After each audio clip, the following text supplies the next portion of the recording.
This call is now being recorded. Okay kelas, Assalamualaikum warahmatullahi ta'ala wabarakatuh. Okay, kita proceed dengan video yang kedua. Video yang kedua ni teacher nak explain tentang acidity. Tadi kita belajar tentang boiling point kan. Okay, yang kedua ni kita nak study tentang acidity. Okay, so teacher highlightkan acidity. Okay, so benda pertama yang kita nak belajar tentang acidity ni adalah kita kena recap balik apa yang dimasukkan dengan acidity. Okay, so something yang beracid, okay, something yang beracid maksudnya dia ada ability, compound tu ada ability, okay, ability to donate proton kan. Okay, donate ataupun release proton ataupun H plus ion. Itu dimasukkan dengan acidity. Okay, so bila compound tu release H plus, dia akan bila acid itu release H plus, dia akan menghasilkan ion which is kita panggil sebagai conjugate base. Okay, jadi lagi stable ion which is conjugate base yang terhasil, maksudnya lagi senang untuk donate H plus dan lagi tinggi acidity. Okay, itu maksud dia. So korang kena ingat, lagi stable ion yang terhasil, maksudnya lagi senang untuk acid itu donate H plus, lagi available untuk dia release H plus. Sebab ion yang terhasil itu adalah ion yang stable. Jadi lagi banyak dia donate H plus, maksudnya lagi tinggi acidity dia. Okay, jadi penting untuk kita bila kita belajar tentang acidity, sebenarnya kita nak study tentang stability of ion ataupun conjugate base yang akan terhasil.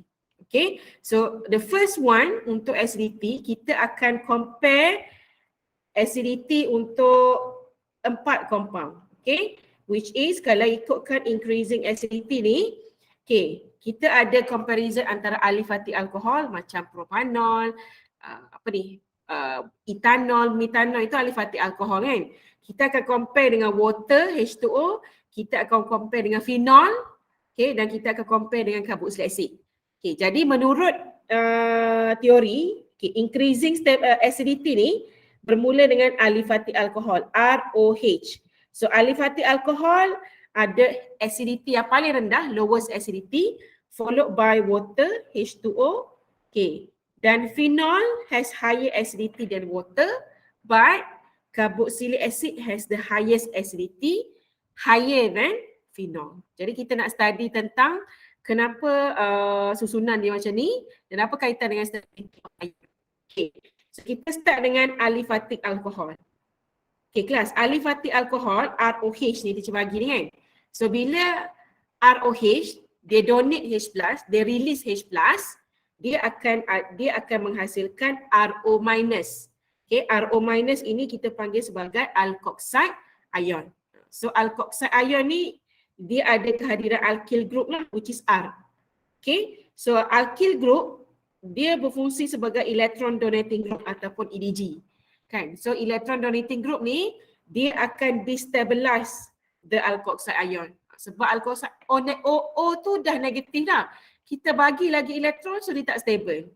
Okay, so kehadiran EDG akan destabilize the alkoxide ion, sebab itulah alkoxide ion ni paling tak stable. Okay, so bila dia tak stable, acidity dia paling rendah.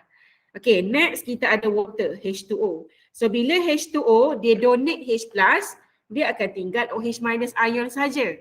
So OH minus ion ini kita panggil sebagai hydroxide ion. Okay, so hydroxide ion dia lebih stable daripada alkoxide ion, sebab awak nampak kat sini kan tak ada pun R group, tak ada pun alkyl group.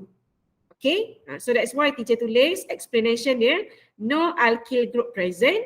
So hydroxide ion ni is more stable than alkoxide ion.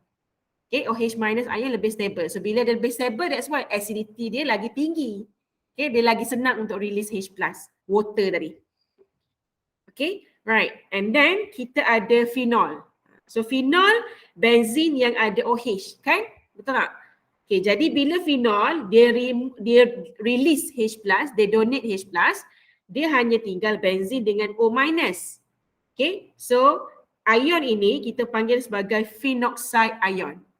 Okay, dan rupanya phenoxide ion ni dia lebih stable daripada hydroxide ion. Kenapa? Disebabkan oleh resonance effect. Okay, apa maksud resonance effect? Resonance effect tu adalah negative charge pada oksigen atom ni, rupa-rupanya dia boleh bergerak-gerak. Dia boleh delocalize ke dalam benzene ring. Dia boleh bergerak-gerak. Maksudnya kan nanti teacher akan share dalam group Telegram ada structure, resonance structure disebabkan oleh delocalization dalam benzene ring. Okay, so bila negative charge dia boleh delocalize, so dia akan menghasilkan satu efek kita panggil resonance effect. So resonance effect ni sangat stable. Okay, so that's why phenoxide ion dia stable dalam bentuk resonance effect. That's why dia lagi berasid, lagi tinggi acidity daripada water dan juga aliphatic alcohol. Okay, dan carboxylic acid paling tinggi acidity sebab bila carboxylic acid C double bond OOH kan, dia remove H plus, dia akan menghasilkan conjugate base dia adalah R C double bond O minus ion. So ini adalah carboxylate ion. Okay, carboxylate ion ini okay, dia lebih stable daripada phenoxide ion. Sebab apa? Sebab negative charge pada oksigen ni dia boleh delocalize juga. Tapi delocalization dia di antara dua oksigen atom.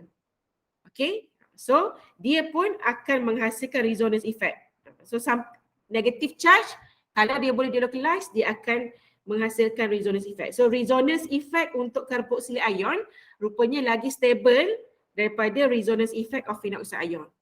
So that's why dia lebih tinggi acidity. Okay kelas, so at least awak ingat susunan ni. Kalau dia bagi 4 compound ni, so aliphatic alcohol paling rendah, followed by water, lepas tu phenol paling tinggi, acidity adalah carboxylic acid.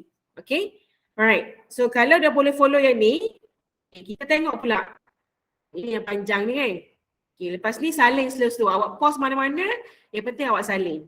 Okay, sekarang kita nak tengok acidity untuk carboxylic acid sahaja. Okay, so ada dua factors yang akan affect acidity of carboxylic acid ni kelas. Okay, so kita panggil sebagai inductive effect. Okay, inductive effect ada dua. Yang pertama kita panggil sebagai presence of EDG, electron donating group. Yang kedua, ni baru first time dengar, EWG. Okay, presence of EWG. So apa itu EDG? Semua orang tahu EDG adalah electron donating group. Okay, EWG, electron withdrawing group. Okay, kumpulan yang akan tarik elektron. Kalau donating dia akan derma elektron. Kalau withdraw ditarik. Kan macam kita withdraw duit, kita keluarkan duit kan, kita keluarkan elektron. Okay, kita tengok dulu presence of EDG. Okay, so alkyl, contoh EDG adalah alkyl group. Okay, semua orang tahu alkyl group, rantai karbon tu adalah EDG. Okay, so EDG ni kelas, EDG ni macam alkoxide ion tadi kan. Okay, EDG dia akan destabilize carboxylate ion. Okay, dia akan destabilize carboxylate ion. Okay, so awak kena ingat kalau acidity, kan acidity dia tak nak EDG. Dia tak nak EDG, dia benci EDG sebab EDG tu akan destabilize carboxylate ion. So makanya teacher buat more alkyl group present. Okay, acidity ni, okay ni silap bukan tinggi, acidity akan jadi lebih rendah. Okay, acidity akan jadi lebih rendah. Sebab EDG ni dia akan menyebabkan ion kita jadi tak stable. So bila tak stable, maksudnya acidity dia lebih rendah. Kena ingat yang tu acidity dia tak nak EDG. Okay, lepas tu teacher ada bagi example. Okay, ada dua carboxylic acid X dengan Y. Right? So korang tengok X dengan Y, kalau kita tengok beza dia adalah, okay, kalau X dia ada satu je alkyl group. Okay, alkyl group memang ada satu je, maksudnya dia ada satu karbon je alkyl group dia tu. Okay, kalau carboxylic acid Y, dia ada alkyl group tu, dia ada 2 carbon. Okay, maksudnya lagi banyak number of carbon, maksudnya lagi besar alkyl group. Okay, lagi tak stable carboxylic ion, so lagi rendah acidity. So kalau soalan tanya antara X dengan Y mana yang lagi tinggi acidity, jawapan dia adalah X. Okay, kenapa? Sebab X has higher acidity because it has smaller alkyl group attached to carboxyl group. Okay, dia ada smaller alkyl group attached to carboxylic acid, C double bond O, OH. So lagi tak stable lah. Kalau lagi kecil alkyl group, lagi kecil EDG, baru dia stable. So bila stable lagi tinggi acidity. Okay, Y paling lebih rendah acidity sebab EDG dia lebih besar. Kita tak nak EDG. Nanti kalau EDG dia besar, okay, ataupun lagi banyak EDG, acidity dia akan rendah. Okay, right. Okay, yang kedua, kita tengok presence of electron withdrawing group. Okay, kita tengok beza electron withdrawing group. Okay, electron withdrawing group ni, okay, contoh dia adalah halogen. Okay, highlight kan. Okay, fluorine, chlorine, bromine, iodine ni adalah contoh electron withdrawing group. Okay, so berbeza dengan EDG, okay, EWG ni dia akan stabilize carboxylic ion. Dia akan menyebabkan elektron carboxylic ion lebih stable. So maksudnya acidity dia suka kehadiran EWG. Okay, so dia akan menyebabkan ion kita lebih stable. So maksudnya lagi banyak EWG ataupun halogen yang present, maksudnya acidity kita lebih tinggi. Okay, acidity increase higher. Okay, itu kehadiran ni. Sebab dia akan stabilize carboxylic ion. Okay, acidity dia sangat suka kehadiran EWG sebab dia lagi stable. Okay, point yang kedua adalah the closer the position of EWG dengan carboxyl group, acidity semakin tinggi. Yang kedua, selain kita tengok bilangan halogen, bilangan EWG, kita tengok juga position of EWG dengan carboxyl group tadi. Lagi dekat position halogen dengan carboxyl group, acidity lebih tinggi. Okay. Okay, point yang ketiga adalah selain tengok bilangan, selain tengok kedudukan, kita tengok electronegativity pula. Sebab dia boleh jadi fluorine, chlorine, bromine, iodine kan. Okay. So the higher the electronegativity of EWG, the higher the acidity.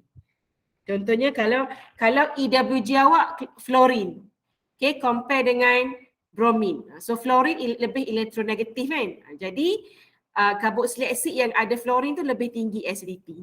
Okay. Okay, cuba kita tengok contoh example yang teacher dah beri kat sini. Okay, kita tengok example. Okay, example pertama kita ada T dengan U. Cuba korang compare apa beza T dengan U. Dua-dua ni carboxylic acid. Okay, kalau T dia ada satu EWG, which is chlorine ni EWG lah. Okay, kalau carboxylic acid U dia ada dua EWG. Tengok ada dua chlorine. Ada dua chlorine. Okay, jadi awak tahu kan lagi banyak bilangan halogen which is EWG, lagi tinggi acidity. So that's why teacher kata U has higher acidity since there are two chlorine atom as electron withdrawing group EWG present. Okay, so dalam exam awak kena eja penuh electron withdrawing group. Lepas tu awak letaklah dalam bracket EWG. Okay, so U lagi tinggi sebab dia ada lagi banyak electron withdrawing group which is Cl atom. So lagi banyak halogen EWG, lagi tinggi acidity. Okay, simple lah, ingat yang tu je. Okay, lepas tu kita ada V dengan W. So V dengan W ni dua-dua carboxylic acid. Tapi beza dia kat mana? Kalau korang tengok dekat sini, kalau V dia ada satu Cl, dia ada satu EWG. Kalau W pun dia ada satu juga EWG, ada satu Cl. So dia bukan disebabkan bilangan. Tapi apa beza dia? Cuba tengok betul-betul. Beza dia adalah disebabkan kedudukan, tak? Position. Okay. So kalau W, okay, dia ada, so W has higher acidity compared to V because the position, okay, the position of Cl atom, okay, W has higher acidity because the position of Cl atom, which is the electron withdrawing group tadi, is closer to carboxyl group. Okay, itu awak kena ingat yang tu, 3 point yang akan effect boiling, acidity of carboxylic acid. So nanti bila kita buat soalan, kita akan relate lah dengan nota ni. Okay, so settle untuk video yang kedua acidity. Okay, lepas ni kita akan study tentang basicity. Okay.